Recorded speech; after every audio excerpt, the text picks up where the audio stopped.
네, 뭐 좀 전에 우리 말씀 나눴지만 오늘까지 수업을 하고 다음 주부터 3주간, 그러니까 8월 남아있는 기간 동안은 방학을 하도록 하겠습니다.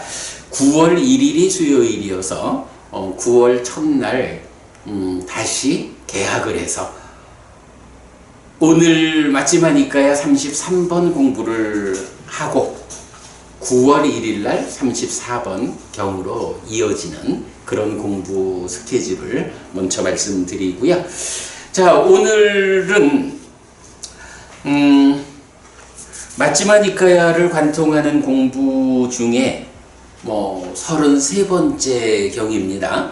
사실 이제 33번째 경하고 34번째 경이 우리가 지금 이 네 번째 품이 쌍품이잖아요. 그래서 큰 경, 작은 경 이렇게 쌍으로 나타나고 있어서 어찌 보면 오늘 34번을 하면 좀 이어서 34번을 함께 하면 좋겠다 하는 생각도 해봤는데 34번 경이 굉장히 좀 짧아요. 마지막이니까야에서 어떻게 다 봐야겠지만 제 생각에는 이게 제일 짧은 경 같아요. 그래서 3주간 방학을 하고 나서 공부를 새로이 시작할 때 좀 짧은 경 가운데에 좀 어떤 주제를 좀 공부를 재출발하는 그렇게 좀 이어가는데 괜찮은 방법이 되겠다 하는 생각이 들었어요. 네, 그래서 오늘 33번 경 공부하고 9월 1일 날 34번 경으로 이어서 가는 그렇게 계획을 잡았습니다. 자, 사실은 오늘 봐야 하는 33번 경도 마지막이니까야 경으로는 좀 짧은 경입니다. 몇 가지 이제 그래도 좀 중요하게 우리가 보아야 하는 주제들이 있는데 우선은 길지 않은 경이니까 경을 좀 전체적으로 읽어가면서 공부 시작을 하겠습니다.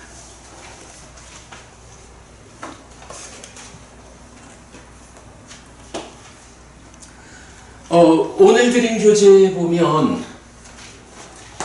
마지막이니까야 33번 소치는 사람 큰 경을 했거든요. 그런데 이 경이 안구따라니까야 11의 모음에 17번 여기에는 이제 크다라는 마하자가 없어요. 그래서 그냥 소치는 사람 경 두 개 경이 같은 경이에요. 네, 그렇게 참고하시고 자, 마하고빨라 숲당 마지막이니까야 33번 소치는 사람 큰 경 또는 고빨라 숲당 안구따라니까야 11의 모음에 17번 소치는 사람 경 이렇게 나는 들었다. 한때 세조는 사와티에서 제따와나의 아나타핀디카 사원에 머물렀다. 거기서 세조는 비구들이여라고 비구들을 불렀다. 대덕이시여라고 그 비구들은 세존에게 대답했다. 세조는 이렇게 말했다. 비구들이여 11가지 요소를 갖춘 소치는 사람은 소떼를 돌보고 늘릴 수 없다. 소치는 사람이니까 소떼를 잘 돌보고 시간이 지나면 새끼를 져가지고 그 숫자를 늘리고 이렇게 해야 할 텐데 11가지 요소를 갖췄다. 어떤 특성 11가지를 가지고 있으면 소치는 사람으로서 마땅히 해야 할 일을 할 수 없다. 어떤 11가지인가? 여기 비구들이여 소치는 사람이 1. 물질을 모르고 2. 특징에 능숙하지 못하고 3. 파리야를 제거하지 못하고 4. 상처를 덮지 못하고 5. 연기를 피우지 못하고 6. 건널 자리를 모르고 7. 마실 것을 모르고 8. 길을 모르고 9. 영역에 능숙하지 못하고 10. 남기지 않고 우유를 짠다.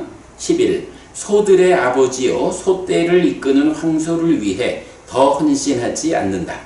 비구들이요 이런 11가지 요소를 갖춘 소치는 사람은 소떼를 관리하고 늘릴 수 없다.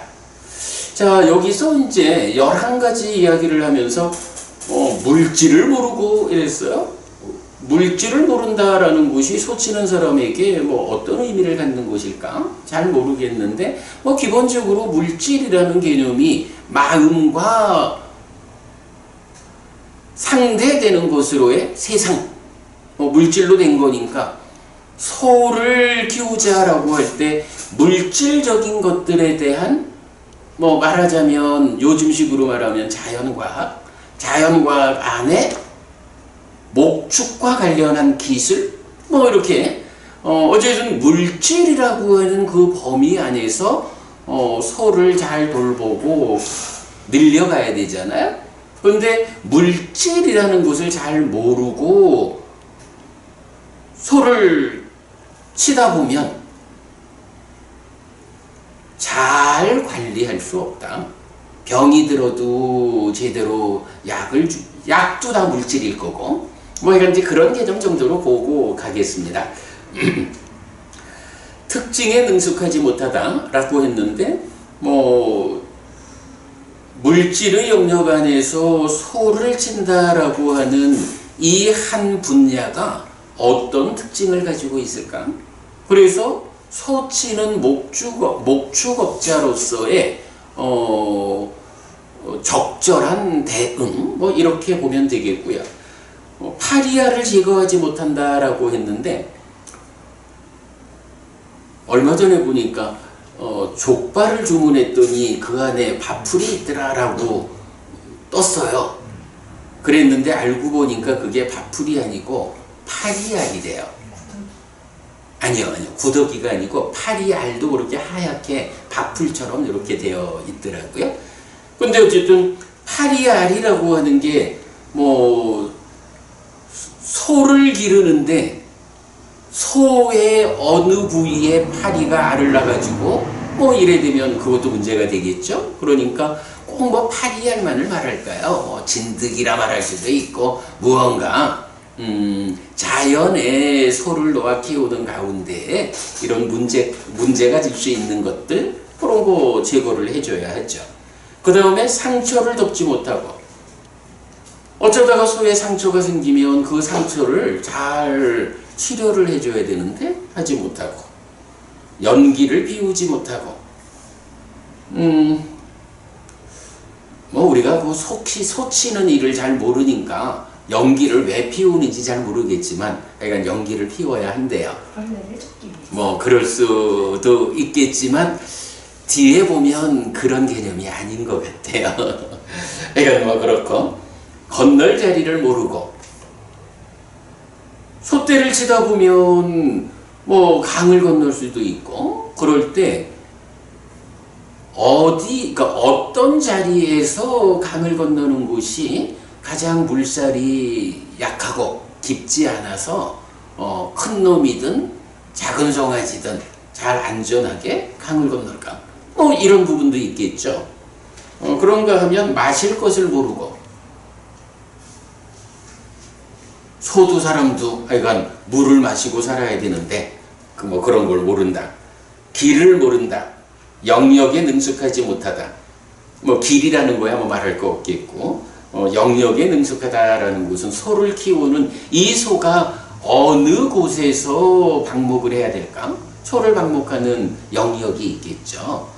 목초지 그런 거겠고 남기지 않고 우유를 짠다라는 것은 이게 또 좀 그렇다네요. 소에서 우유를 짤 때 사람이 우유를 다 짜버리면 이제 송아지가 먹을 우유가 없어. 그래서 소에서 우유를 딸 때는 송아지가 먹을 정도를 남겨두고 짜야 한다. 그래야 소떼가 유지된다. 이런 그런 측면이고요. 그 다음에 이제 11번째가 소들의 아버지요 소떼를 이끄는 황소를 위해 더 헌신하지 않는다. 소떼라고 하면 이 모든 짐승무리가 그렇잖아요. 우두머리가 있잖아요. 그래서 그 우두머리가 떼를 이끌고 다닌다고. 그러면 소 치는 사람은 모든 소가 다 귀하고 잘 관리해야 되겠지만 특히 우두머리인 소에 대해서는 더 지극히 관리해야 하는 그런 측면이죠.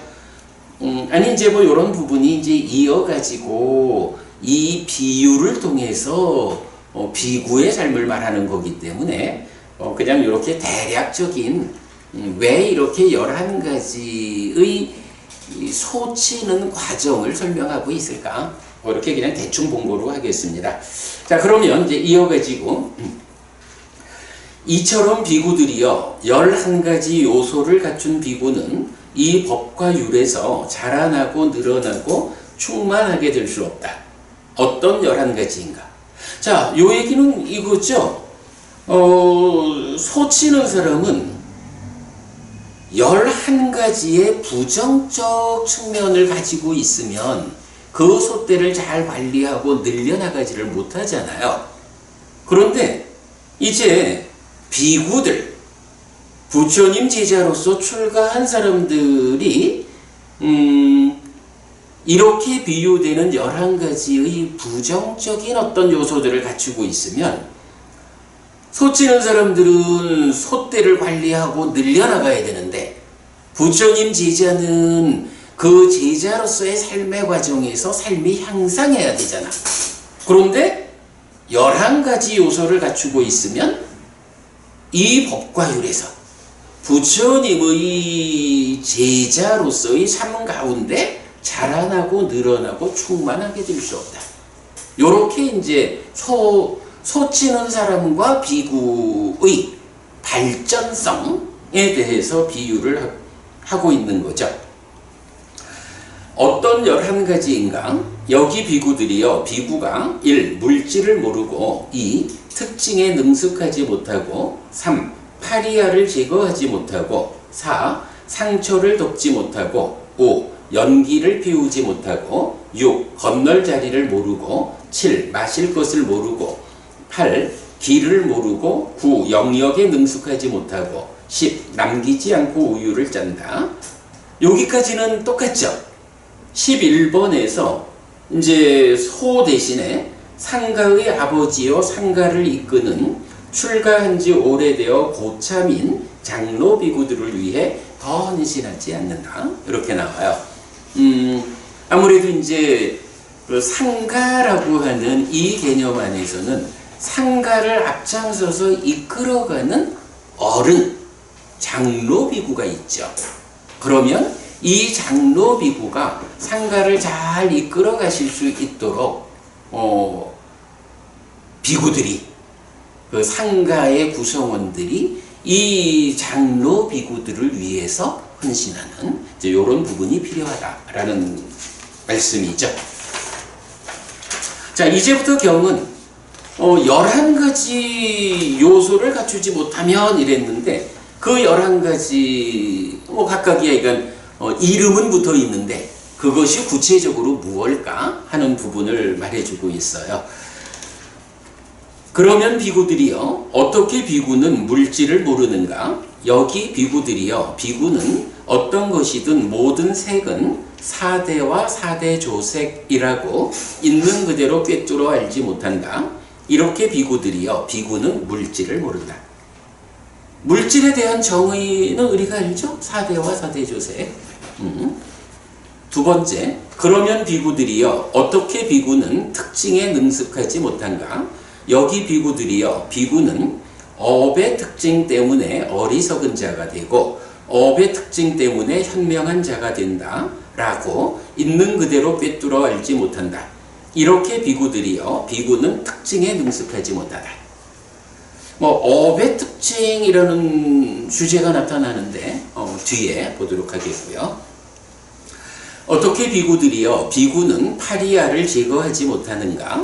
여기 비구들이여, 비구는 떠오른 소유의 생각을 허락하고 버리지 않고 제거하지 않고 끝내지 않고 없애지 않는다. 떠오른 분노의 생각을, 떠오른 폭력의 생각을, 거듭 생겨나는 악한 불성법을 허락하고 버리지 않고 제거하지 않고 끝내지 않고 없애지 않는다. 이렇게 비구들이여 비구는 파리야를 제거하지 못한다. 자, 여기서 이제 떠오른 소유, 분노, 폭력의 생각이라는 게 뭐죠? 요게 위따까를 말하는 거죠. 위따까 하면 떠오른 생각 이렇게 우리가 해석을 하고 있죠. 그럴 때에 떠오른 생각인데 소유냐, 분노냐, 폭력이냐. 까마 위따까, 부야바다 위따까, 위행사 위따까. 요걸 말하는 거죠. 그래서 그 세 가지 소유의 생각이 떠오를 때 그거를 우리 마치마니까야 19번 두 갈래 위따까의 경 여기에서 보았죠. 바로 이 세 가지 까마 위따까, 부야바다 위따까, 위행사 위따까는 어떤 특징이 있어요. 나도 해치고 너도 해치고 둘 모두를 해친다. 이런 특성이 있잖아요. 그러니까 사실은 비구라면 내 안에서 소유의 생각이 떠오르고 있다. 라면 어떻게 대응해야 되나요? 삿띠해야 되죠. 삿띠해가지고 내 안에서 까마 있다가 소유의 생각이 떠올랐다. 이거 나도 해치고 남도 해치고 둘 모두를 해치는 것이다. 이래서 버려야 되죠. 그것이 내 마음 안에서 지속적으로 떠올라가지고 행위를 이끌도록 허락하면 안 되죠. 그런데 지금 여기는 뭐라 해요? 떠오른 소유의 생각을 허락하고 이렇게 말하는 거죠. 내버려 둔다는 얘기죠. 어떻게 해야 되냐면 버리고 제거하고 끝내고 없애야 하는데 버리지 않고 제거하지 않고 끝내지 않고 없애지 않는다. 그리고 이것이 소유와 분노와 폭력 세 가지의 떠오른 생각 위따까하고 그 다음에 거듭 생겨나는 악한 불성법 이렇게 네 가지에 동일하게 말하고 있죠. 이렇게 허락하지 않아야 되는 것을 허락하고 버리고 제거하고 끝내고 없애야 하는 것을 버리지 않고 제거하지 않고 끝내지 않고 없애지 않는 것 이것을 파리야를 제거하지 못한다. 이렇게 지금 비유를 하고 있는 거죠. 자, 그 다음에 어떻게 비구들이여 비구는 상처를 덮지 못하는가? 여기 비구들이여 비구는 안으로 색을 보면서 상을 붙잡고 뒤따르는 수를 붙잡는다. 안근을 단속하지 않고 머물면 간탐과 불만과 악한 불성법들이 흘러들어올 것인데 그것의 단속을 위해 실천하지 않는다. 안근을 보호하지 않고 안근에서 단속하지 않는다. 이로 성을 들으면서 비로 향을 맡으면서 설로 미를 맛보면서 신으로 촉을 닿으면서 의로 법을 인식하면서 상을 붙잡고 뒤따르는 수를 붙잡는다. 의근을 단속하지 않고 머물면 간탐과 불만과 악한 불성법들이 흘러들어올 것인데 그것의 단속을 위해 실천하지 않는다. 의근을 보호하지 않고 의근에서 단속하지 않는다. 이렇게 비구들이여 비구는 상처를 덮지 못한다. 자, 상처를 덮지 못한다라는 이것을 기능을 단속하지 않는 이렇게 견주고 있죠. 왜 그럴까라는 건 우리 뒤에 또 보겠습니다. 어쨌든 상처가 났다. 그 상처가 난 곳에 적절히 대응하지 못하는 것, 기능을 단속하지 못하는 것 이렇게 연결하고 있다는 거죠. 어떻게 비구들이여 비구는 연기를 피우지 못하는가? 여기 비구들이여 비구는 배운 대로 이해한 대로 법을 상세하게 남에게 설하지 못한다. 이렇게 비구들이여 비구는 연기를 피우지 못한다. 아까 박보부님이 연기를 피우는 거를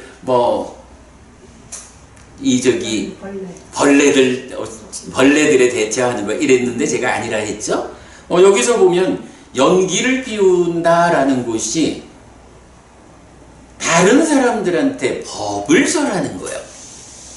여러분, 행복하고 싶습니까? 삶이 항상하고 싶습니까? 그러면 여기를 보세요.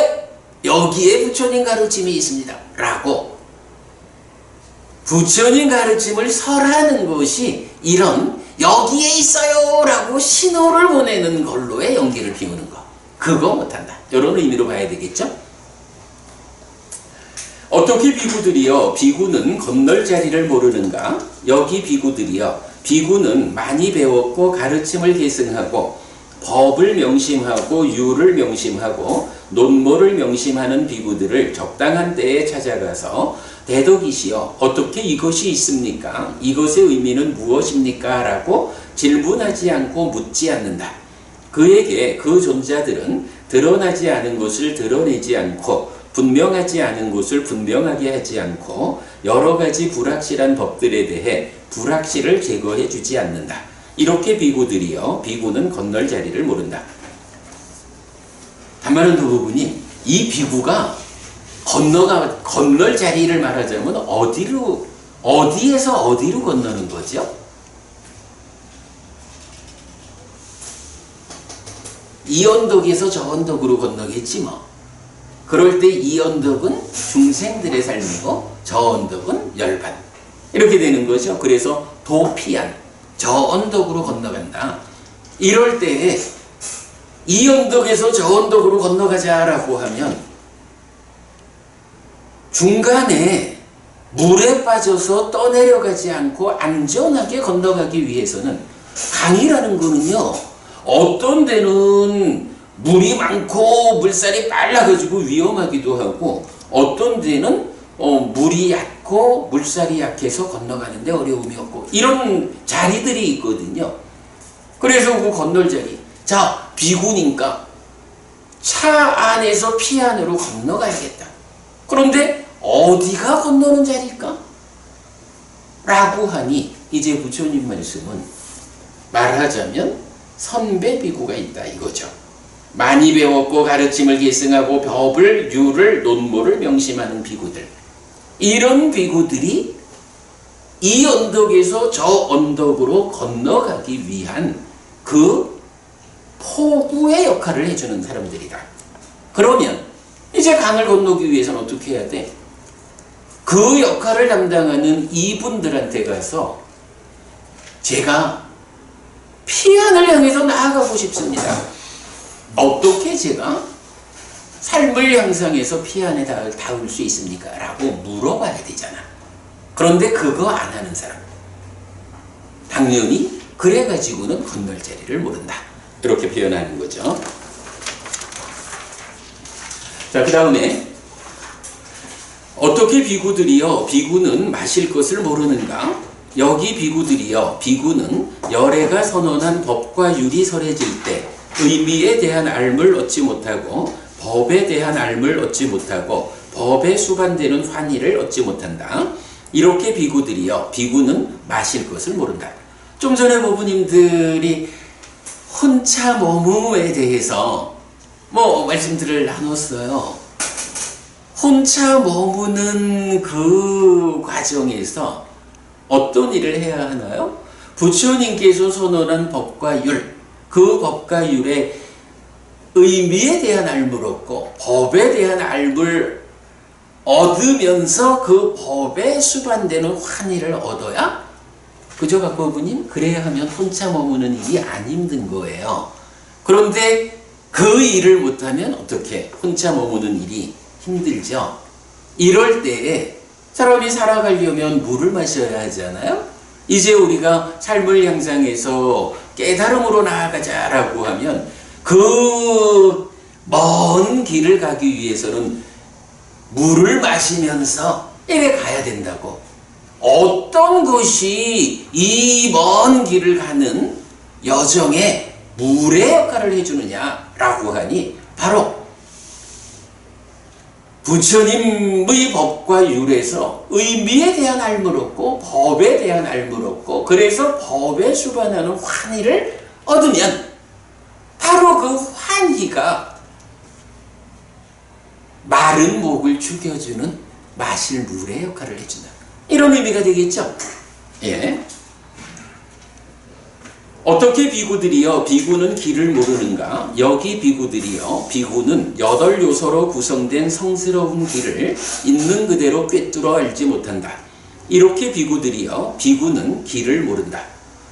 뭐 길이라는 거야 뭐 달리 할 말 없죠. 팔정도라고 하는 팔정도라는 고멸로 이끄는 길, 그리고 그 길의 실천, 팔정도가 있죠. 어떻게 비구들이여 비구는 영역에 능숙하지 못한가? 여기 비구들이여 비구는 사념처를 있는 그대로 꿰뚫어 알지 못한다. 이렇게 비구들이여 비구는 영역에 능숙하지 못하다라고 해서 영역이라는 거, 마치 소치는 사람이 어떤 영역에 솥대를 풀어놓을까? 어떤 목초지를 찾아가지고 솥대를 풀어놓아야 소들이 배불리 먹을까? 라는 그 영역이 있는 거예요.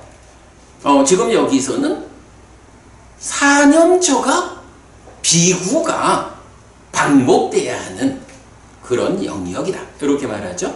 뒤에 다시 보겠습니다. 어떻게 비구들이여 비구는 남기지 않고 우유를 짜는가? 여기 비구들이여 비구는 믿음을 가진 장자들이 가사와 탁발 음식과 거처와 병의 조건으로부터 필요한 약품을 가져가라고 비구를 초청한다. 그렇죠. 당연히 제가자, 특히 믿음을 가진 장자가 의식주와 약품이라는 이 필수품을 스님들께 공양 올리겠습니다. 오셔서 공양하시고 가실 때 필요한 것을 드리겠습니다. 이래 초청을 하죠. 그럴 때에 그때 비구는 수용하기 위한 적당량을 모른다. 그렇게 초청받아가지고 탁발 음식을 공양받고 이제 나머지 필수품들을 자 필요하신 대로 이렇게 드리겠습니다 라고 할 때 적당한 양을 알고 그래서 나한테 지금 필요한 적당량만 받아가고 이 믿음을 가진 장자에게 남겨줘야 된다고요. 근데 이거를 아이고 있을 때 가져가야지 해가지고 싹싹 긁어가 버리면 그 장자에게 타격이 어떨지 몰라도 그 장자의 입장에서 다음번에 또 초청하기가 힘들다 이럴 수도 있는 거죠. 그러니까 이제 소에서 소젖을 짤 때 송아지가 먹을 분량은 좀 남겨주고 짜야 돼 하는 것과 같은 개념이죠. 이렇게 비구들이여 비구는 남기지 않고 우유를 짠다. 어떻게 비구들이여 비구는 상가의 아버지여 상가를 이끄는 출가한 지 오래되어 고참인 장로 비구들을 위해 더 헌신하지 않는가? 여기 비구들이여 비구는 상가의 아버지여 상가를 이끄는 출가한 지 오래되어 고참인 장로 비구들에 대해 함께 할 때나 혼자 있을 때나 몸으로 자애롭게 행위하지 않고 함께 할 때나 혼자 있을 때나 말로 자애롭게 행위하지 않고 함께 할 때나 혼자 있을 때나 의로 자애롭게 행위하지 않는다. 이렇게 비구들이여 비구는 상가의 아버지여 상가를 이끄는 출가한 지 오래되어 고참인 장로 비구들을 위해 더 헌신하지 않는다. 비구들이여 이런 11가지 요소를 갖춘 비구는 이 법과 율에서 자라나고 늘어나고 충만하게 될 수 없다. 자, 아무래도 상가에는 어른되는 그래서 상가를 바르게 부처님의 법과 율에 맞추어서 바르게 상가가 운영되어 갈 수 있도록 이끄는 역할을 해야 되는데 이제 모든 비구들은 그러한 장로 비구들 그분들에게 몸과 말과 마음으로 자애롭게 대하고 내가 저분을 위해서 어떤 일을 좀 거들어 드릴 수 있을까? 이렇게 헌신하는 마음을 가져야 되는데 그러지 못한 비구 곤란하다 이런 얘기죠. 그래서 어쨌든 이런 11가지 요소를 갖춘 비구는 이 법과 율에서 자라나고 늘어나고 충만하게 될 수 없다. 이렇게 나타나는 거예요. 네. 자, 그러면 이제부터는 반대되는 상황을 설명합니다. 비구들이여 11가지 요소를 갖춘 소치는 사람은 소떼를 돌보고 늘릴 수 있다. 어떤 11가지인가? 여기 비구들이여 소치는 사람이 1. 물질을 알고 2. 특징에 능숙하고 3. 파리아를 제거하고 4. 상처를 덮고 5. 연기를 비우고 6. 건널 자리를 알고 7. 마실 것을 알고 8. 길을 알고 9. 영역에 능숙하고 10. 남겨놓고 우유를 짠다. 11. 소들의 아버지여 소떼를 이끄는 황소를 위해 더 헌신한다. 비구들이여 이런 11가지 요소를 갖춘 소치는 사람은 소떼를 관리하고 늘릴 수 있다. 이처럼 비구들이여 11가지 요소를 갖춘 비구는 이 법과 율에서 자라나고 늘어나고 충만하게 될 수 있다. 어떤 한 가지인가? 여기 비구들이여 비구가 1. 물질을 알고 2. 특징에 능숙하고 3. 파리아를 제거하고 4. 상처를 덮고 5. 연기를 비우고 6. 건널 자리를 알고 7. 마실 것을 알고 8. 길을 알고 9. 영역에 능숙하고 10. 남겨놓고 우유를 짠다. 11. 상가의 아버지여 상가를 이끄는 출가한 지 오래되어 고참인 장로 비구들을 위해 더 헌신한다. 뭐 또 동일한 이야기죠? 자, 어떻게 비구들이여 비구는 물질을 아는가? 여기 비구들이여 비구는 어떤 것이든 모든 색은 4대와 4대 조색이라고 있는 그대로 꿰뚫어 안다. 이렇게 비구들이여 비구는 물질을 안다. 자, 여기서 우리가 물질이란 개념을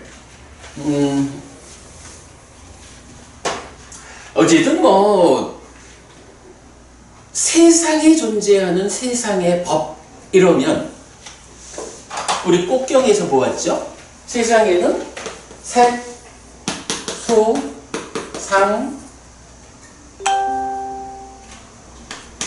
행, 식 이 5가지 무더기, 오온으로 세상이 구성되어 있어요. 그리고 여기에 집착하면 오치원이어서 나라는 중생이 되죠. 이럴 때에 색이라는 것이 물질이야. 그리고 식이 마음이고 수상행은 색과 식으로 구성된 몸과 마음이 함께한 상태인 내가 살아가는 과정에서 삶의 과정에서 생겨나서 누적되는 쌓여 있는 거죠. 뭐 요렇게 이제 우리가 오온을 볼 수가 있어요. 자, 이럴 때에 지금 이 경에서는 11가지 측면으로 비구가 다른 상태를 확보하고 있어야 삶에서 더 향상할 수 있다. 이렇게 말하는 거죠. 자, 그러면 이러한 비구의 삶의 과정을 물질, 물론 이제 물질은 몸과 세상이죠. 몸과 세상이라는 물질의 측면에서 어떤 기준을 말해야 될까요? 식, 마음의 측면에서 말해야 될까요? 자, 이렇게 볼 때 지금 경은 어떤 입장이죠? 경은 지금 어떤 입장을 보여주냐 하면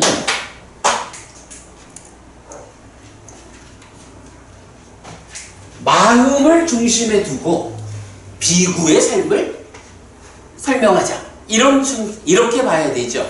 그러니까 마음이 중심이 되니까 마음과 함께하는 거로의 몸이든 세상이든 물질을 놓고 마음아 물질을 알아야 되는 거요. 이렇게 말한다라고 이해를 해야 되겠죠.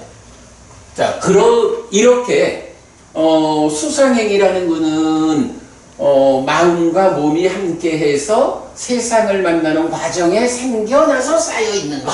이렇게 되니까 조금 빼놓고 마음과 몸이 세상을 만나는 이런 삶을 말하는 거니까 이제 비구가 첫 번째로 어떤 요소를 갖추어야 할까? 라고 하면 이 마음의 상대방인 물질에 대해서 알아야 된다.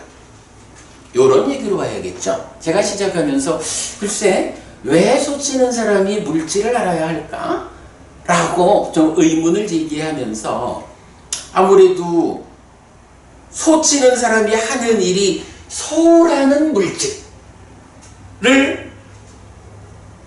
어딘가 물질로 된 세상 가운데에서 물질적인 방법을 동원해가지고 관리하는 거잖아요.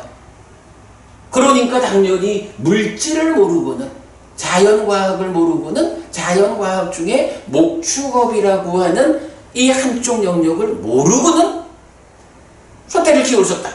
뭐 이런 식으로 우리가 이해를 했다면, 이제 비구의 입장에서는 이 비구의 마음이 자기의 몸이거나 세상이거나 마음이 몸과 함께 세상을 만나는 이야기를 바르게 이해하려면 몸과 세상을 구성하는 물질을 알아야 한다.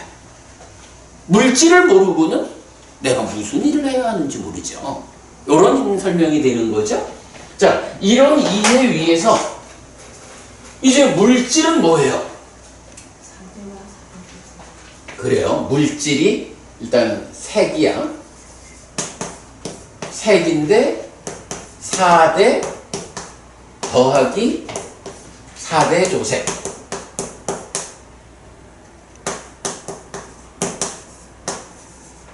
요게 지금 경의 정의사항이죠.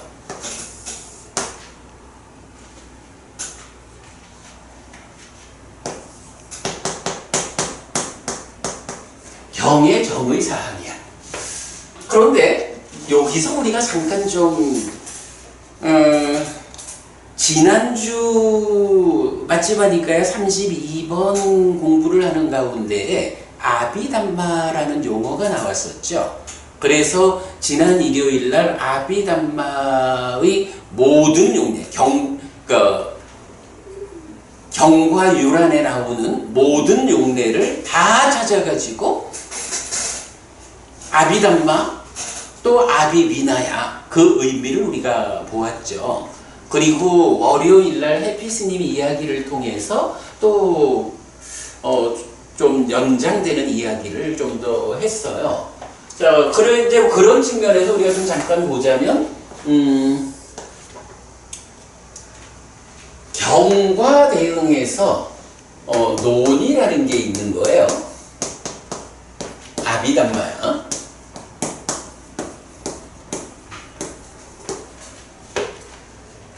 이때요, 경 안에 아비담마라는 말이 나오죠. 그죠? 경 안에 아비담마라는 말이 나오는데, 여기서 말하는 논이라는 거는 이제 경과 율이라는 2장 말고 논장이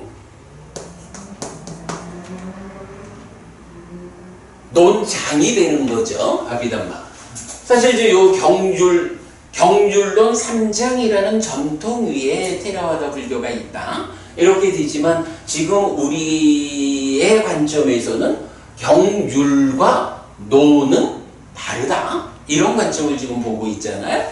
그런데 이제 경과 율에 나오는 아비담마라는 이 말을 어떻게 해석해야 합니까? 라는 데 두 가지 방법이 있는 거죠. 한 가지 방법은 그냥 달리 생각할 게 없지 단어가 가지는 의미 그대로 보면 경에 대한 공부. 그렇죠.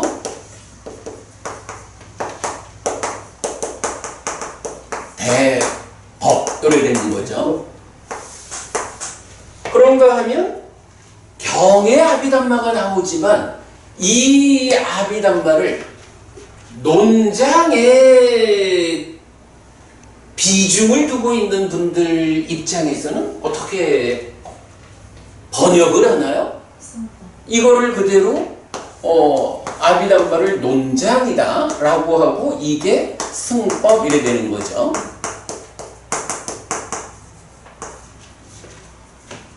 이런 두 가지 번역이 해석이 될 수 있는데, 그러면 두 가지 해석이 다 괜찮은 건가?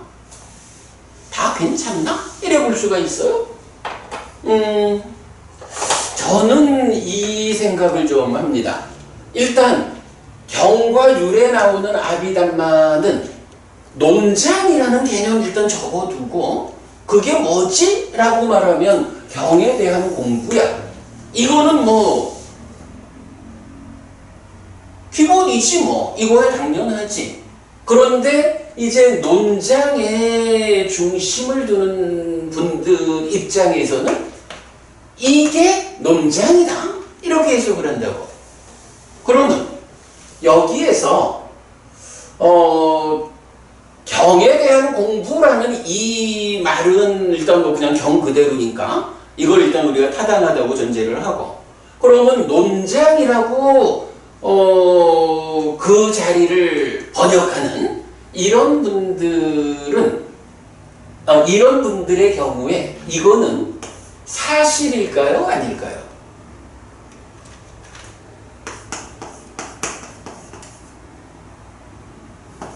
사실일까? 거짓일까? 이 부분은 어떻게 생각해요?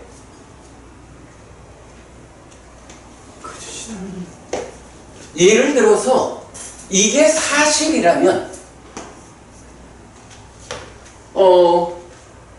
이게 사실이려면 이런 방법이 되는 거예요.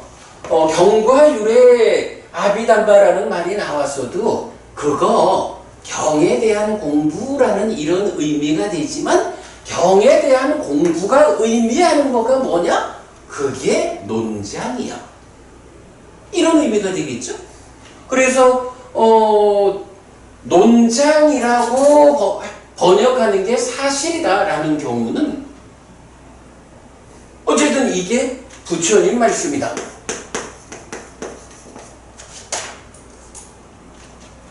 이런 이야기가 되죠. 그러니까 사실이라고 말하려면 아비담마가 부처님 말씀이어서 그 자리에 쓰인 것이다, 이렇게 봐야 된다고. 그런가 하면 이게 거짓이다라고 부처님 말씀이 아니다라고 하면 이건 뭐 당연히 거짓이지 뭐.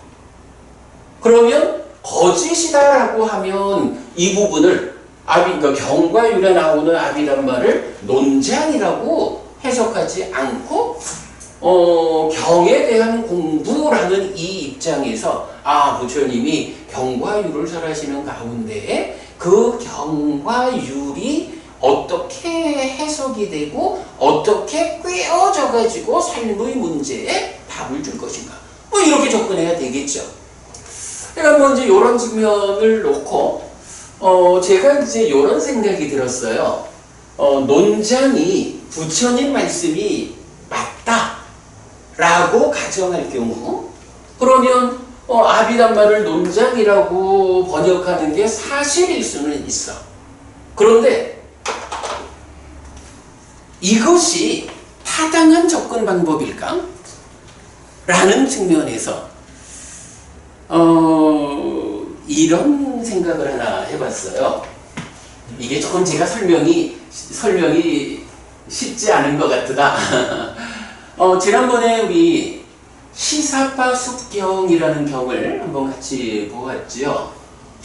부처님이 시사파라는 숲에서 시사파 나뭇잎을 한 주먹 들고는, 자, 내 손에 있는 시사파 잎하고 이 숲에 있는 시사파 잎하고 어떤 게 더 많으냐? 라고 말씀하셨을 때 당연히 숲에 있는 시사파 숲이 더 많죠. 그럴 때 부처님이 어떻게 말씀하시죠? 내가 실답게 알면서 그대들에게 설명하지 않는 곳이 더 많다. 그러니까 부처님이 깨달아 아는 거는 저 시사파 숲에 있는 시사파 잎처럼 많은데, 그 중에 내가 설명한 거는 이 한 움큼의 시사파 잎만큼밖에 안 된다. 내가 깨달아 하는 건 훨씬 더 많다, 요 말씀이죠. 그러면서 그러면 깨달아 아시는 게 그렇게 많은데 왜 한 움큼만 말씀을 하셨습니까? 이 부분에 대한 답을 이렇게 말하죠. 이처럼 비구들이여 내가 실답게 알면서 그대들에게 설명하지 않는 것이 더 많다. 그러면 비구들이여 무엇 때문에 나는 설명하지 않는가? 비구들이여 그것은 이익으로 이끌지 않고 범행의 근본이 아니고 염보로 이탐으로 소멸로 가라앉음으로 실다운 지혜로 깨달음으로 열반으로 이끌지 않는다. 그래서 나는 그것을 설명하지 않는다. 그러면 비구들이여 나는 무엇을 설명하는가? 비구들이여 나는 이것이 고다라고 설명하고 나는 이것이 고집이다라고 설명하고 나는 이것이 고멸이다라고 설명하고 나는 이것이 고멸로 이끄는 실천이다라고 설명한다. 그러면 비구들이여 나는 무엇 때문에 이것을 설명하는가? 비구들이여 이것은 이익으로 이끌고 이것은 범행의 근본이고 이것은 염보로 이탐으로 소멸로 가라앉음으로 실다운 지혜로 깨달음으로 열반으로 이끈다. 그래서 나는 이것을 설명한다. 그러므로 비구들이여 이것이 고다라고 수행해야 한다. 내지 이것이 고멸로 이끄는 실천이다라고 수행해야 한다. 이래 말씀하시거든요.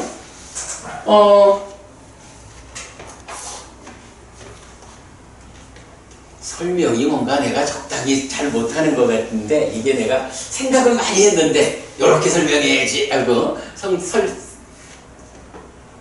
그런데 제가 지금 잘 설명을 못하는 것 같은데 근데 아무튼 이제 이런 이야기입니다.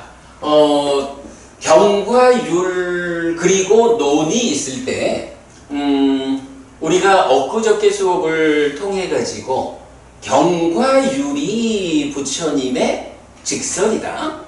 논장을 그러니까 아비담마가 논장으로 의미를 가질 때 이 논장을 부처님 직설이라고 우리가 인정하기는 곤란하다. 이제 이런 이야기를 한 거잖아요.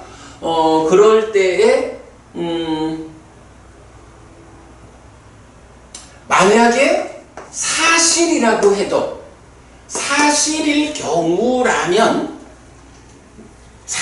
경우에는 왜 부처님이 경과율을 통해서 그러니까 논장이라고 하는 그러니까 논장의 내용들이 사실이라면 논장의 내용이 사실이라 하면 부처님은 왜 경과율에서 사실인 그것을 말하지 않았을까? 라는 이유를 우리가 방금 시사파숙경을 통해서 본 거죠. 논장이 설명하는 많은 이야기들이 그게 사실이라 해도 부처님이 경과율을 통해서 설명하지 않는 이유는 뭐냐 하면 내가 깨달아 하는 거는 많어. 그런데 정말로 그대들을 고진멸도사성제라고 해서 고멸로 행복으로 깨달음으로 이끌어가기 위해서 필요한 것은 요만큼이어서 나는 요만큼을 설했거든. 이익되기 때문에. 그렇다면 논장이 설명하는 많은 이야기가 사실이라고 가정을 할 때 왜 부처님이 그것을 설하지 않았을까? 라고 하면 내가 그 내용을 알기는 하지만 이게 나의 제자들을 깨달음으로 이끄는데 도움되지 않는 거요? 이익되지 않는 거요? 그래서 설명하지 않았어. 이렇게 이해를 할 수가 있죠. 시사파숙경에 의하면. 그래서 논장의 이야기가 부처님이 설했다라는 것은 일단 부정을 한 거고 그러나 뒤에 어떤 분들이 잘 공부해서 논장을 설명한 것이 그러니까 여기에 부처님 말씀은 일단 아니고 논장의 내용이 사실이라고 해도 그 내용은 부처님에 의하면 이익되지 않는 거예요. 나의 제자들을 깨달음으로 이끄는데 도움되지 않는 거예요. 그래서 설하지 않았어. 이런 내용이 되는 거죠. 그런가 하면 부처님이 설하지 않은 이 아비담마 논장을 후대에 어떤 분들이 이렇게 설했어요. 그런데 그 내용이 사실이 아니다. 아무래도 뭐 우리는 이것이 사실이 아니다라는 것을 어떤 측면에서 설명했나요? 삶의 이야기에서 다르다. 부처님이 경과 율을 통해서 설명하는 삶의 이야기가 있는데 논장이 설명하는 삶의 이야기하고 일치하지 않는다. 그러므로 삶의 이야기가 다르다라는 것은 이 한 부처님이 부처님이 두 가지를 다 설했다라고 하면 다를 수가 없다. 뭐 이런 측면이죠. 그래서 우리는 논장이 부처님 말씀이 아니다. 이런 입장을 가지는 건데 그렇게 거짓일 경우 이때는 우리가 이 부분을 어떻게 봐야 되느냐. 논장이 부처님이 설하지는 않았지만 내용은 사실이다라고 할 때는 이익되지 않는 것이어서 우리가 따라서 공부할 이유가 없다. 이런 얘기가 될 건데 거짓이다라고 하면 이때는 어떤 입장이 되느냐라고 할 때 우리가 이제 목요일 날 진행하는 앙구따라 니까야 관통법회에서 얼마 전에 이런 이야기를 보았죠. 나의 정법을 사라지게 하는 경우가 있고 부처님 나의 정법을 사라지지 않게 하는 경우가 있죠. 그럴 때 보면 어떻게 돼요? 비구들이요 법을 비법이라고 설명하는 비구들은 많은 사람의 불이익과 많은 사람의 불행과 많은 사람의 쇠락을 위해 신과 인간의 불이익과 고통을 위해 실천하는 자이다. 그리고 그 비구들은 많은 악덕을 쌓는다. 그들은 나의 정법을 사라지게 한다. 그렇게 되죠. 법을 비법이라고 설명하든가. 그 앞에는 이제 비법을 법이라고 설명하는 게 나왔죠. 그리고 비율을 율이라고, 율을 비율이라고, 또는 열애가 설하지 않고 말하지 않은 것을 열애가 설하고 말했다고 설명하는, 열애가 설하고 말한 것을 열애가 설하지 않고 말하지 않았다고 설명하는, 뭐 이렇게 쭉 부처님의 정법을 사라지게 하는 경우들이 있는 거죠.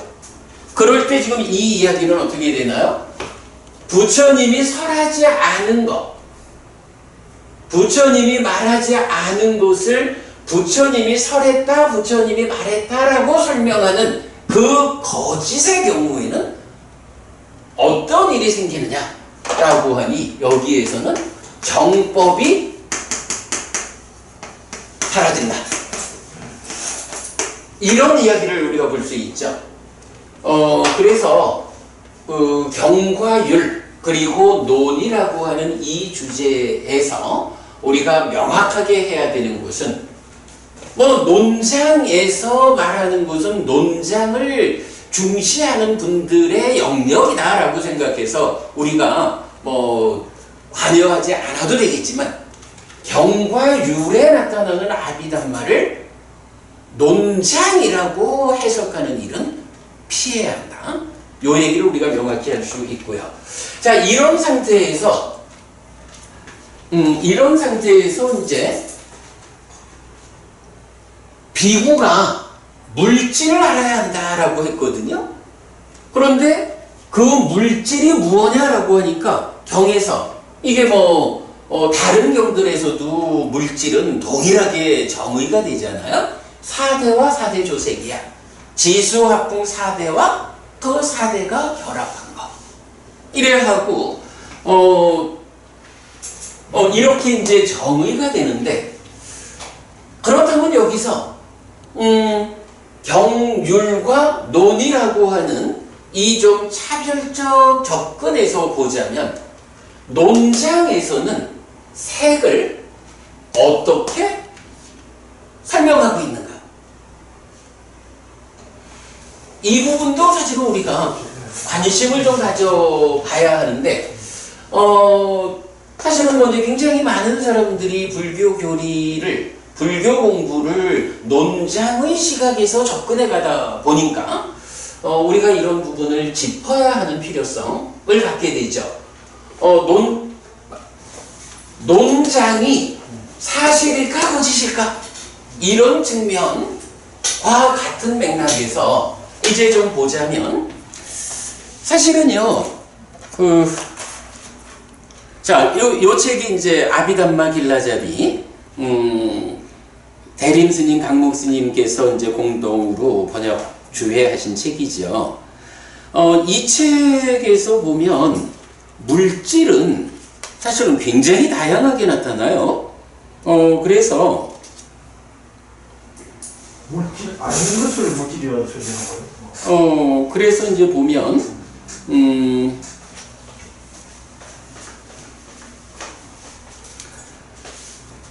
일단 아비담마 논장의 입장에서는 기본적으로 물질이 사대와 파생된 물질 이렇게 번역된다 라고 해서 사대와 사대 조색 파생된 물질 이렇게 이제 보는데 원어상으로는 조금은 다른 표현을 써요. 그러니까 경에서는 사대 조색 이렇게 말할 때 우빠다야라는 말을 쓰거든요. 그런데 아비담마에서는 우빠다라는 말을 써요.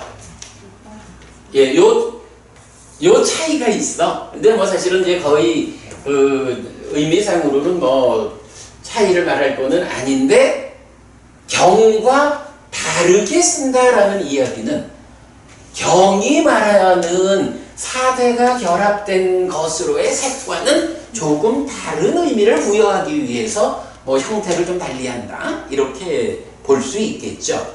자, 그러면서 경이 말하는 사대 더하기 사대 조색과 다르게 논장에서는 색을, 지금 색을 우리가 어떤 측면에서 보냐 하면 비구가 이렇게 말하지만 마음 위주로 마음이 몸과 함께 세상을 만나는 곳으로의 삶이다라는 것이 몸과 세상인 물질. 그래서 물질을 모르고는, 물질을 잘못 알고는 마음이 몸과 함께 세상을 만나는 삶을 바르게 할 수가 없다.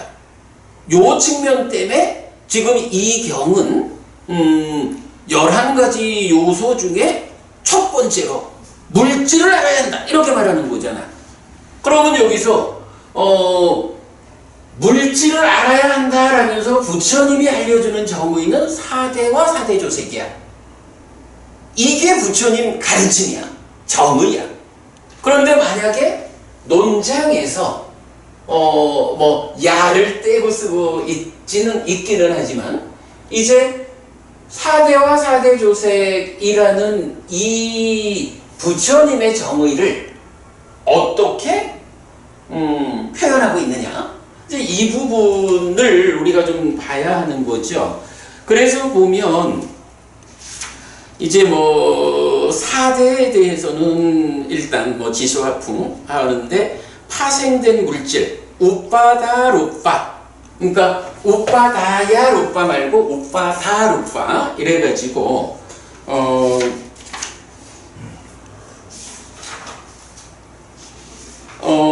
파생된 물질은 사대에서 파생되었거나 사대를 의지해서 생긴 물질의 현상이다. 이들은 모두 24가지이다. 비유하자면 사대는 땅과 같고 파생된 물질은 땅에서 자라는 나무나 넝쿨과 같다고 하겠다. 이제 뭐 이런 표현 정도 우리가 좀 이해할 수 있을 거예요. 그런데 이들 28가지 형태의 물질은 크게 11가지 부류로 나누어진다. 이들 중에서 7은 구체적인 물질인데 이들은 고유의 성질 사바와를 가지고 있으며 그래서 윗바사나로서 주시하고 통찰할 수 있는 것이다. 나머지 4부류는 그 성질상 아주 추상적이기 때문에 추상적인 물질이라 부른다 라고 경은 사대 더하기 사대 조색 이렇게 알려주는 이야기를 노는 상당히 좀 많은 설명을 더해주고 있어요. 그러면서 사실은 이 물질과 관련해서 굉장히 많은 부피를 가지고 아비담마 길라잡이는 아비담마따 상가하 구체적인 물질 이게 사바와 이거는 자성이라서 자성 예, 근데 뭐 일단은 이건 그 얘기는 우리 좀 오늘은 넘어가기로. 자, 그러면 이제 저는 그냥 그 얘기만 좀 보고 가려는 거예요. 뭐 28가지라든가 11라든가 또 뭐 구체적이라든가 추상적이라든가 이렇게 이제 설명이 되는데 이런 설명이 경에서 말하는 4대 더하기 4대 조색이라는 이 설명하고 같은가 다른가? 여기 뭐 다르지? 그러면 이게 같다라고 하면 같은 것이다라고 하면 뭐 논장의 관점에서 물질, 즉 몸과 세상을 이렇게 보아도 뭐 이건 뭐 좀 애매함은 있을지 몰라도 같은 거니까 좀 뭐 접근을 해보자 이래 할 수 있겠지만 이게 다른 거다라고 하면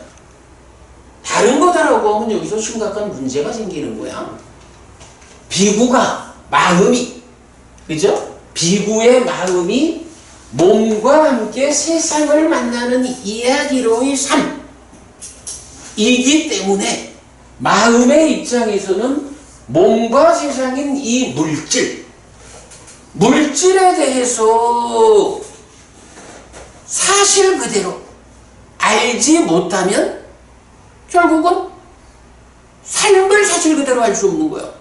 삶이 사실 그대로 알려지지 않으면 어떤 일이 생겨요? 삶의 문제를 해결할 수 없는 거예요. 그래서 우리가 고진멸도 사성제가 어떻게 되는 거예요? 고와 고멸이라고 하는 이 상태에서 삶에 대한 명확함. 그죠? 오치온이 고요. 이 오치온이라는 고가 어떻게 생겨? 고집에 의해서 생겨.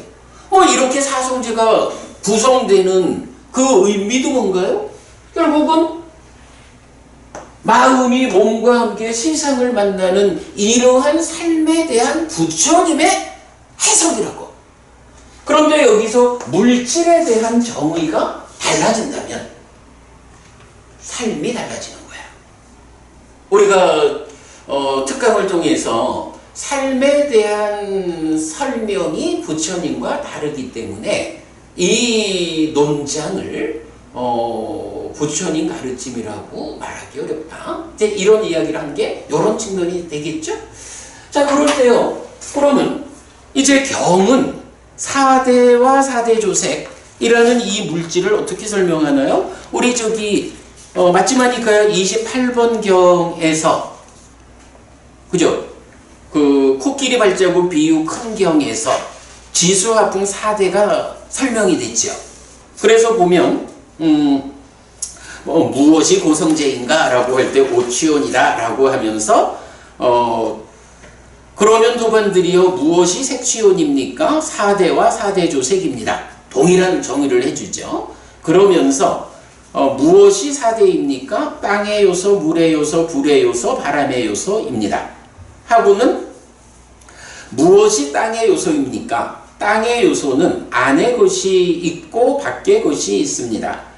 그러면 도반들이요 무엇이 안에 땅의 요소입니까? 예를 들어 머리카락, 털, 손발톱, 이, 피부, 살, 힘줄, 뼈, 골수, 신장, 심장, 간, 흉막, 지라, 헛바, 창자, 장간막, 위, 똥 등 안에 있고 개체적이고 거칠고 견고한 것 그리고 결합된 것은 해서 결합된 것은이 포함돼서 설명되죠. 또한 기타의 안에 있고 개체적이고 거칠고 견고한 것 그리고 결합된 것은 어떤 것이든 비구요. 이것은 안의 땅의 요소라고 불립니다. 그래서 지수화풍 4대가 유사하게 특성을 바꿔가면서 정의가 되고 있잖아요. 그러면서 이제 부처님 입장은 이렇게 4대와 4대 조색이 정의가 되면 이 물질에 대해서 어떻게 해야 한다라고 알려주느냐 하면 이제 이렇게 나와요.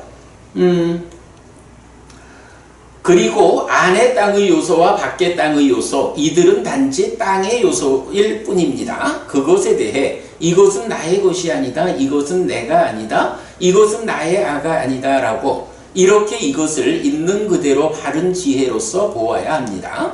이렇게 이것을 있는 그대로 바른 지혜로 본 뒤에 땅의 요소에 대해 염호하고 땅의 요소에 대해 심히 발해가합니다. 라고 해서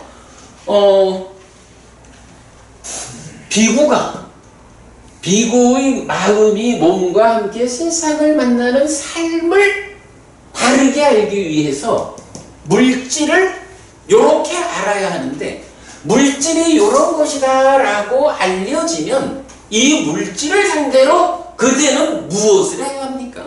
라고 할 때, 이 물질은 단지 물질일 뿐이야. 그래서 이것은 나의 것이 아니다, 이것은 내가 아니다, 이것은 나의 아가 아니다 라고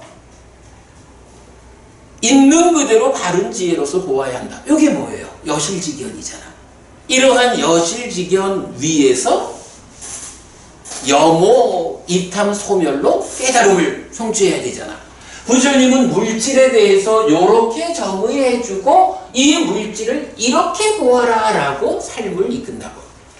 그런데 이제 논장에서 일단 일견하기에도 뭔가 좀 다른 이런 측면이죠.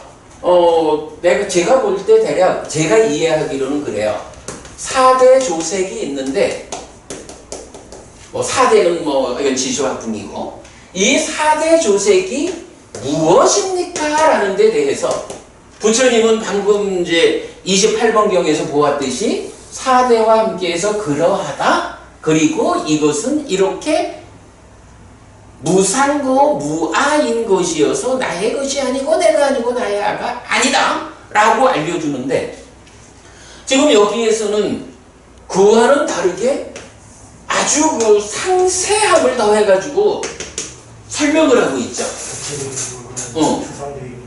그런데 문제는 이렇게 상세하게 설명된 것이 부처님의 말씀이 아니다라는 것이 이제 우리가 보는 거죠. 부처님의 말씀은 아니라 해도 이게 사실일 수 있어요. 이게 사실일 수 있는데, 사실이라 하면 어떤 경우야? 시사파경이 말하듯이 이렇게 상세하게 물질을 아는 것이 이익으로 이끌지 않아. 깨달음으로 이끌지 않는 거예요. 이거는 말하자면 저 시사파 숲에 있는 많은 시사파 잎사귀와 같아. 이거 이렇게 사실이라 해도 그걸 찾아갈 게 아니라 어떡하라고요? 고진멸도 사성제를 말하죠. 고진멸도 사성제라는 이것이 이익으로 이끌고 깨달음으로 이끄는 거여서 여기에 집중해서 공부해라. 그러므로 이것이 고다라고 공부해야 한다. 이것이 고멸도라고 공부해야 한다. 이렇게 지금 부처님 말하잖아요. 그리고 방금 여기에서 본 것, 이렇게 지수화풍 4대와 그것들이 결합한 것으로의 4대 조색이 있는데, 이게 어떤 조건들에 의해서 논장에서는 깔락바라는 말도 나오고 업에서 생긴 물질도 나오고 이런 부처님 설명에 없는 이제 다양한 설명들이 업에서 생긴 물질이라 해가지고 그 감옥스님은 우파다야 저걸 4대 조색을 결합된 걸 갖다가 업에서 생긴 물질로 진행했다.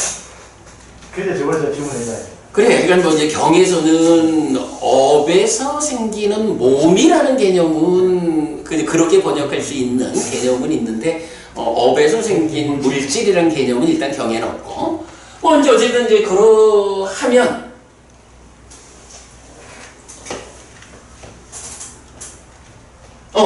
그래서 이제 경에서는 뭐라고 하냐 하면 이러한 4대와 4대 조색에 대해서 어떡하라고 하니, 이것은 나의 것이 아니다, 이것은 내가 아니다, 이것은 나의 아가 아니다, 여실직연해.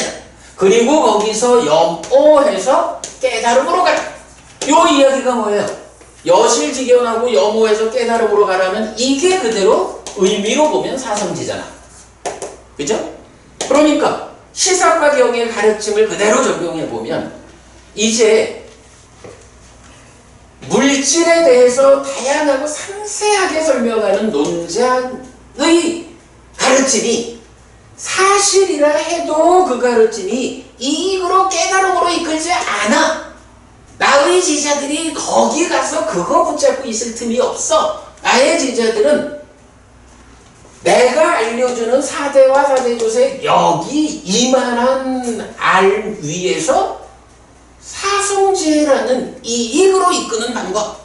그래서 나의 것이 아니다, 내가 아니다, 나의 아가 아니다 여실직연에서 염으로 깨달음으로 나가는 이렇게 공부해라 라고 부처님은 가르쳐 준다고. 그래서 물질에 대한 이런 다양한 상세한 설명들이 과연 우리가 물질을 이렇게 상세하게 설명해 주니 얼마나 고마울까? 잘 배워 익혀야지. 딸딸딸딸 외워서라도 익혀야지 라고 공부의 방향을 잡는 것은 이익으로 이끌지 않는다. 부처님은 추천하지 않는다. 그런데 조금 더 심한 경우로 보면 이러한 상세한 설명이 사실이 아니다. 거짓이다. 이런 경우는 어떻게 해요? 이거는 이런 사실 아닌 것을 사실에다가 끼워 넣어가지고 부처님 가르침에 알맹이를 바꿔버리는 일이 생기잖아? 그런 경우는 어떤 거라고요? 앙구타라 니카야가 말하는 열애가 설하지 않고 말하지 않은 것을 열애가 설하고 말했다고 설명하는 이런 경우에 그들은 나의 정법을 사라지게 한다. 이런 결과를 초래하게 된다. 이런 부분을 우리가 글쎄 이제 뭐 해피스님이 왜 갑자기 그 일요일 특강으로 월요일 해피스님 이야기로 또 오늘 수업에까지 이렇게 그 아비담마에 대한 불편함을 말하고 있느냐라고 또 불편해하시는 분들이 계실 수 있습니다만은 그러나 이렇게 우리가 대비를 해서 보면 물질을 어떻게 알아야 합니까? 물질이라는 게 비구가 마음이 몸과 함께 세상을 만나는 것으로의 삶의 이야기.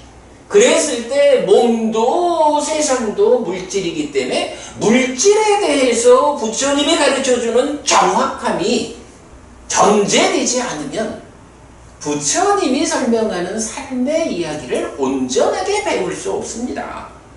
그래서 물질을 바르게 알아야 합니다. 논장이 물질에 대한 부처님의 정의와 다른 이야기를 아무리 그게 상세하고 설득력이 있다 해도 부처님과 다른 물질을 제시한다라고 하면 그것은 물질을 모르게 하는 것이다. 물질을 모르면 어떻게 되죠? 11가지를 모르는 중에 첫 번째 물질을 모르면 이 법 안에서 자라나지 못하죠. 네, 이런 부분 때문에 물질을 아는 이 부분 분명히 우리가 알아야 한다. 그래서 분명히 물질은 경에서 사대와 사대조색이라고 정의해주고 여기에 대해서 여실직연에서 깨달음으로 나아가는 이런 부분을 부처님은 말한다. 아무리 상세하게 말을 한다 해도 일단 부처님이 설하지 않은 거, 부처님의 설명과 다른 설명, 이 부분은 사실이라 해도 이익되지 않고 거짓이라 하면 부처님의 정법을 사라지게 한다. 그래서 우리가 우리의 서 있을 자리를 명확히 하지 않으면 바르게 삶을 이끌 수 없다. 네, 이 부분 강조하느라고 말씀드렸어요. 시간이 어느새 나가버렸네. 빨리 해야겠다. 자, 그 다음에 어떻게 비구들이여 비구는 특징에 능숙한가? 여기 비구는 업의 특징 때문에 어리석은 자가 되고 업의 특징 때문에 현명한 자가 된다라고 있는 그대로 꿰뚫어 안다. 이렇게 비구는 특징에 능숙하다라고 했는데, 자, 오늘 같이 드린 교재가 있어요. 같이 드린 교재에 한 장을 넘겨보면 앙구타라 니카야 세세 모음의 2번 특징경이 있어요. 여기서 보면 이제 업의 특징이 무언지 말해주고 있는데, 비구들이요, 업의 특징 때문에 어리석은 자가 되고 업의 특징 때문에 현명한 자가 된다. 이거 같은 얘기죠? 결과로 나타나는 것이 지혜다. 비구들이요, 세 가지 법을 갖춘 자는 어리석은 자라고 알아야 한다. 어떤 세 가지인가? 몸의 나쁜 행위와 말의 나쁜 행위와 의의 나쁜 행위이다. 이런 세 가지 법을 갖춘 자는 어리석은 자라고 알아야 한다. 그러면 몸과 말과 의로 좋은 행위를 하는 것은 현명한 자겠죠. 네, 그렇게 이제 그 업의 특징 때문에 어리석은 자도 되고 현명한 자도 된다라는 요 표현의 의미가 이 경을 통해서 설명되고, 이어지는 3번경, 생각경은 뭐 거의 같은 주제를 조금 더 상세하게 말하고 있으니까 여러분 읽어보시고요. 자, 그 다음에 어떻게 비구들이여 비구는 파리야를 제거하는가라고 했을 때, 뭐 아까 말씀드린 그거에서 허락하지 않고 버리고 제거하고 끝내고 없앤다, 이렇게 바뀌면 되죠. 네. 자, 그 다음에 어떻게 비구들이여 비구는 상처를 덮는가? 여기 비구들이여 비구는 안으로 색을 보면서 상을 붙잡지 않고 뒤따르는 수를 붙잡지 않는다. 안근을 단속하지 않고 머물면 간탐과 불만과 악한 불선법들이 흘러들어올 것이기 때문에 그것의 단속을 위해 실천한다. 안근을 보호하고 안근에서 단속한다. 안이비설신의 반복되죠. 요게 뭔가요? 기능의 단속이죠. 그러면 이 기능을 단속하는 사람을 뭐라고 하는 거예요? 상처를 덮는다. 그 끝에 가서 제가 고치지 못했네. 예, 이렇게 비구들이여 비구는 상처를 덮는다, 이렇게 되면 되고요. 자, 상처라는 이 개념을 어떻게 봐야 하나요? 여러분, 우리 보리단경 기억하시죠? 보리단경은 뭔가요? 안이비설신의가, 그러니까 안이비설신의 내입처가 색성향 미촉 법으로부터 타격당하는 거죠. 지금 기능의 단속이라는 게 뭐예요? 안이비설신의 이 내입처의 영역에서 일단 안근, 이근, 비근, 설근, 신근, 의근 6가지 기능을 말하고 있죠. 그러면 이런 내입처가 외입처를 기능에 의해서 인식한다라고 하는 것은 보리단경의 개념을 이끌어 보면 두드려 맞는 거잖아. 그죠? 인식할 때마다 두드려 맞는 거야. 두드려 맞으면 무슨 일이 생겨요? 상처가 생기겠지 뭐. 그러면 인식할 때마다 외입처한테 두들려 맞는 만큼 상처가 생기는데, 이 상처를 방치할 거냐? 안 돼. 상처를 방치하지 말고 맞을 때마다 잘 붕대로 덮고 해서 보호해야 돼. 이렇게 말을 해야 되겠죠. 기능의 단속을 상처를 덮는다라고 부처님이 표현한 의미, 보리단경하고 연결하면 이해가 되죠. 네, 그렇게 보고요. 어떻게 비구들이여 비구는 연기를 피우는가? 여기 비구들이여 비구는 배운 대로 이해한 대로 법을 상세하게 남에게 설한다. 이렇게 비구들이여 비구는 연기를 피운다. 다들 와, 다들 와. 여기요, 연기 보이지? 이쪽으로 오면 부처님 가르침을 배울 수 있어 하고 열심히 법을 설해주는 거, 연기를 피우는 것이다. 어떻게 비구들이여 비구는 건널 자리를 아는가? 여기 비구들이여 비구는 많이 배웠고 가르침을 계승하고 법을 명심하고 유를 명심하고 논모를 명심하는 비구들을 적당한 때에 찾아가서 대덕이시여 어떻게 이것이 있습니까? 이것의 의미는 무엇입니까? 라고 질문하고 묻는다. 그에게 그 존자들은 드러나지 않은 것을 드러내고 분명하지 않은 것을 분명하게 하고 여러 가지 불확실한 법들에 대해 불확실을 제거해 준다. 이렇게 비구들이요 비구는 건널 자리를 안다. 건널 자리를 안다. 자, 여기에서 이거 뭐 앞에 설명된 거니까 의미는 됐는데 한 가지 용어만 좀 보도록 하겠습니다. 자, 여기서 그 원어에서 보면 까딴자 비카웨 비쿠 띠탕자나띠 이다 비카웨 비쿠 예때 비쿠 바후스다가 이제 많이 배웠고 요거예요. 많이 배웠고 그 다음에 두 번째가 가르침을 계승하고 이랬죠. 가르침을 계승하고가 아가따 아가따가마 이렇게 나왔거든. 그러면 요 아가따가마라는 이 말을 왜 가르침을 계승하고 이렇게 번역했을까? 라면 이거는요 단어가 아가띠라는 단어하고 아가마라는 단어가 연결되어서 연음되면서 이제 아이가 발음이 생략된 거예요. 그래서 아가띠 아가마가 아가따가마 이래 됐거든. 여기서 아가띠라는 말은 이게 가차띠 아가차띠 이러면 가다 오다 이래가지고 요거는 커밍 이런 의미야. 오는 옴 이런 얘기거든요.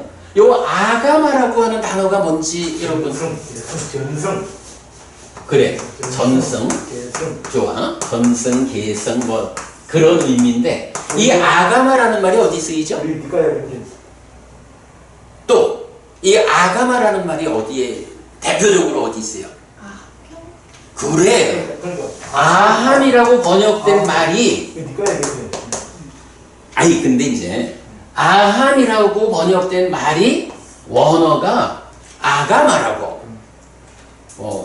단수 아가마.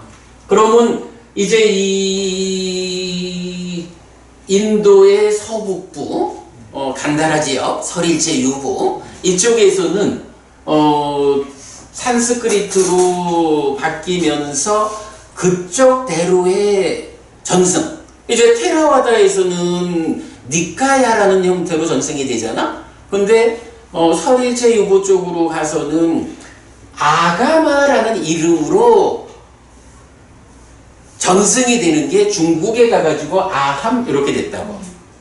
그래서 이 아가마라고 하는 단어가 아함경의 원어인 그 단어다라는 거고 그런데 이제 아함이라는 거는 뭐 이건 음력이니까 이것의 의미는 전승, 계승 다 좋은데 경이라는 의미를 가져요. 경. 뭔가 다 같은 말이지. 그래서 이제 요 말은 경으로 온 요런 이야기가 되는 거예요. 경으로 온. 그렇기 때문에 이제 그거를 가르침을 계승하고 그렇게 경을 공부하러 온 사람이니까 가르침을 계승해 가는 사람이다. 이렇게 보면 되죠. 자, 이럴 때 사실은 이제 여기서 우리가 이런 개념을 같이 좀 봐야 돼요. 만약에 논장을 중심에 두는 분들이 경과 율에 나오는 아비담마를 논장이야 이렇게 주장을 하면 이제 우리 입장에서는 그거 좀 달리 봐야 되지 않습니까? 경과 율에서 아비담마라고 말할 때는 그 고유의 의미가 있습니다. 그거 논장 아닙니다. 라고 방어를 해야 되잖아요. 만약에 누가 이 아함이라고 하는 게 말이야 뭐 설일체 유보에서 이렇게 중국으로 가가지고 아함 이래 됐는데 이게 니까야 자체도 사실은 방금 이제 법원이 그래 말씀하시듯이 아가마라는 이름으로 이 중국에서 번역한 아가마가 여기서 그러잖아. 중국에서 아함이라고 번역된 그 아가마에 온 이렇게 누가 말을 한다면 이건 곤란하죠. 여기서 아가마라고 말하는 이 경이라고 하는 단어의 고유한 의미가 뒤에 가가지고 과정을 거쳐서 중국의 아함이라고 된 이거를 지칭하는 건 아니라고. 아비담마라는 말이 자기의 의미가 있지 논장을 지시하는 게 아니듯이 아가마의 온라고 말하는 이 아가마도 자체적으로 경이라는 의미를 가지는 거지. 이게 설일제 유부에서 그래서 중국에서 아함이라고 번역된 사아함 그거를 말하는 건 아니다 라는 부분도 우리가 짚고 가야 한다. 자, 시간이 없어서 그냥 간략하게만 말을 합니다. 그 다음에 어떻게 비구들이여 비구는 마실 것을 아는가? 여기 비구들이여 비구는 열애가 선언한 법과 율이 설해질 때 의미에 대한 알물 얻고 법에 대한 알물 얻고 법에 수반되는 환희를 얻는다. 이렇게 비구들이여 비구는 마실 것을 안다. 하여간 삶을 향상하자, 행복해지자, 깨달음으로 나아가자라는 이 과정 가운데 내가 목을 축일 수 있는 마실 것이 무엇입니까?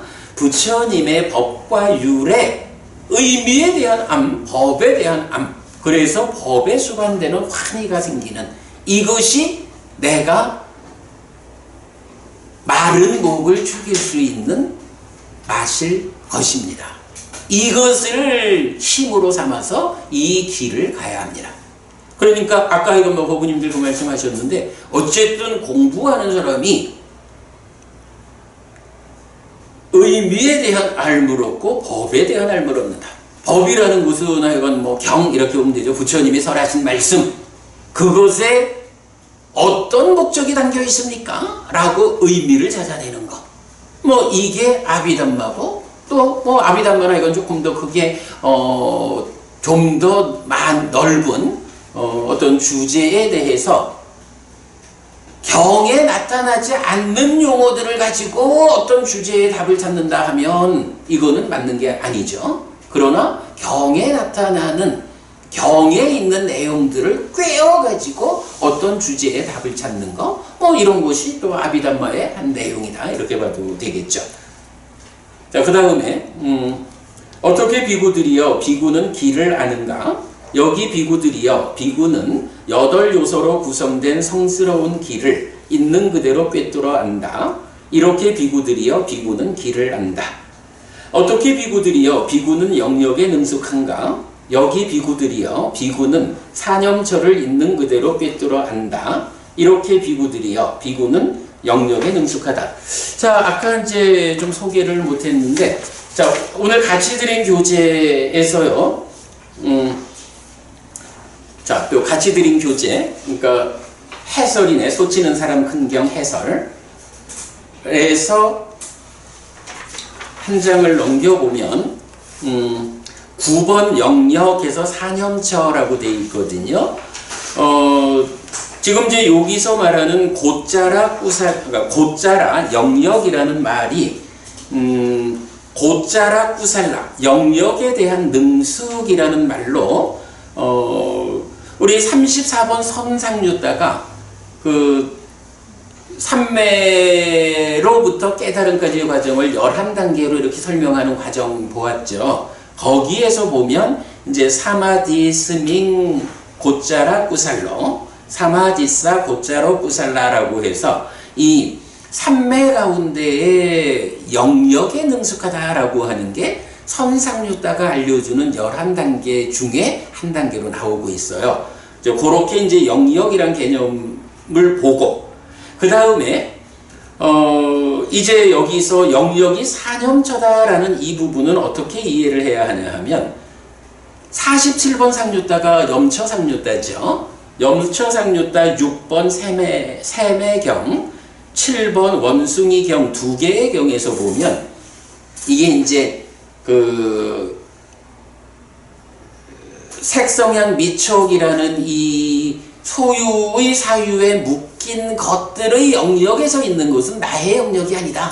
그래서 그 남의 영역에 가서 힘들게 사는 거기에 비해서 아버지의 경계인 비구의 영역이 있다 라고 해서 비구가 어떤 영역에 있을 때 안전한가 라고 할 때 바로 이 두 개경은 동일하게 사념처가 바로 그 영역이다 라고 해서 소유의 사유에 묶인 것들의 영역에서 괴롭게 살지 않아야 한다. 사념처라고 하는 이 영역이 비구들이 살아가야 하는 영역이다 라고 말을 해주거든요. 그래서 이제 그 부분이 지금 비구는 영역에 능숙한가 라고 할 때 사념처를 있는 그대로 꿰뚫어 한다 이렇게 말하는 거고요. 그 다음에 어떻게 비구들이요? 비구는 남겨놓고 우유를 짜는가? 여기 비구들이요. 비구는 믿음을 가진 장자들이 가사와 탁발 음식과 거처와 병의 조건으로부터 필요한 약품을 가져가라고 비구를 초청한다. 그때 비구는 수용하기 위한 적당량을 한다. 이렇게 비구들이요. 비구는 남겨놓고 우유를 짠다. 어떻게 비구들이요? 비구는 상가의 아버지요. 상가를 이끄는 출가한 지 오래되어 고참인 장로 비구들을 위해 더 헌신하는가? 여기 비구들이요. 비구는 상가의 아버지요. 상가를 이끄는 출가한 지 오래되어 고참인 장로 비구들에 대해 함께 할 때나 혼자 있을 때나 몸으로 자애롭게 행위하고 함께 할 때나 혼자 있을 때나 말로 자애롭게 행위하고 함께 할 때나 혼자 있을 때나 의로 자애롭게 행위한다. 이렇게 비구들이요. 비구는 상가의 아버지요. 상가를 이끄는 출가한 지 오래되어 고참인 장로 비구들을 위해 더 헌신한다. 비구들이요. 이런 11가지 요소를 갖춘 비구는 이 법과 율에서 자라나고 늘어나고 충만하게 될 수 있다. 세존은 이렇게 말했다. 그 비구들을 즐거워하면서 세존의 말씀을 기뻐했다라고 나오는데 여러분 이제 시간이 돼서 마무리를 해야 합니다만은 한 가지만 제가 좀 여기서 지금 이런 이야기를 하죠. 11가지 요소를 갖춘 비구가 어떤 11가지냐에 따라서 이 법과 율에서 자라나고 늘어나고 충만하게 될 수 없기도 하고 또 그렇게 되기도 하죠. 그러면 이제 우리가 안 되는 쪽은 뭐 버려야 하는 거고 피해야 하는 거고 이렇게 이 법과 율에서 자라나고 늘어나고 충만하게 될 수 있는 11가지 요소를 갖춰야 되잖아요.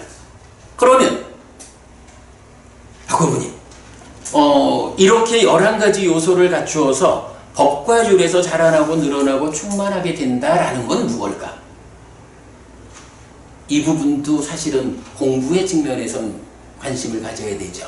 이런 11가지 요소를 갖추면 자라나고 늘어나고 충만하게 될 수 있대. 이 법과 율 안에서. 근데 그렇게 된다라는 것이 말로 그냥 피상적으로 충만하게 됩니다. 이렇게 말을 해야 되나요? 그렇게 충만하게 되는 상태가 구체적으로 무엇일까요? 여기에 대해서 답을 찾아야 할까요? 답을 찾아야 되죠. 시간이 다 됐기 때문에 이 답과 관련한 이야기는 이제 9월 1일 날 우리 34번경 공부할 거잖아요. 34번경이 소치는 사람의 작은 경이어서 이제 11번째로 나오는 이 장로 비구가 어떻게 이끌어가는지 이런 연결된 개념이에요. 그 공부에서 말씀드리도록 하겠는데 일단 오늘 요 같이 드린 해설, 이 해설에서 제가 제시해 드리는 게 있어요. 안구따라 니까야의 일반품이라는 곳에서 지금 이 경이 말하는 11가지 요소를 갖춘 비구 요 대목을 동일하게 말하면서 어떤 표현을 쓰냐 하면 11가지 법을 갖춘 비구는 내입처, 외입처, 식촉, 수, 상사의 심사, 그러니까 윗닦아 윗자라에서 무상고, 무와 부서짐, 무너짐, 바램, 소멸, 노음을 이어보며 머물 수 없다, 이어보며 머물 수 있다. 이렇게 나타나요. 그러니까 동일하게 11가지 요소를 갖춘 사람은 무상고, 무와 내지 노음을 이어보며 머물 수 없다, 있다. 이렇게 나오니까 이 법과 율 안에서 자라나고 충만하게 된다는 것이 의미하는 게 무엇이냐? 바로 내입처부터 심사까지라고 하면 그게 메커니즘으로의 삶의 과정이죠. 내 삶의 과정에 대해서 아까 물질에서 말했듯이 무상고, 무아, 부서짐, 무너짐, 바램, 소멸, 노음을 이어보며 먹을 수 있느냐 없느냐. 이것이 결국은 이렇게 여실지견에서 깨달음으로 갈 수 있느냐 없느냐 하는 거가 바로 법과 율 안에서 자라나고 내지 충만하게 되느냐 안 되느냐 그 의미가 되는데, 오늘은 이렇게 소개만 하고 9월 1일 날 수업에서 좀 설명을 드리도록 하겠습니다. 요 일반품이 아까 보았던 특징경 다음 장에 보면 요 3페이지짜리로 올려드렸어요. 그러니까 보시면 하여간 요 도입부는 똑같은 상태에서 그 결과만 다르게 설명해서 같은 도입부에 다른 결과가 두 가지가 있으니까 이 두 가지가 동일한 거구나, 이렇게 보면 되겠습니다. 오늘 제가 좀 여러 가지 이야기를 함께 하려다 보니까 잘 의도대로 말도 못하고 너무 서두르고 그래서 여러분들 공부가 재미없었을지도 모르겠습니다. 시간이 조금 늦었는데 이렇게 마무리하도록 하겠습니다. 수고하셨습니다. 네, 방학들 잘 보내시고 9월 1일 날 또 뵙겠습니다.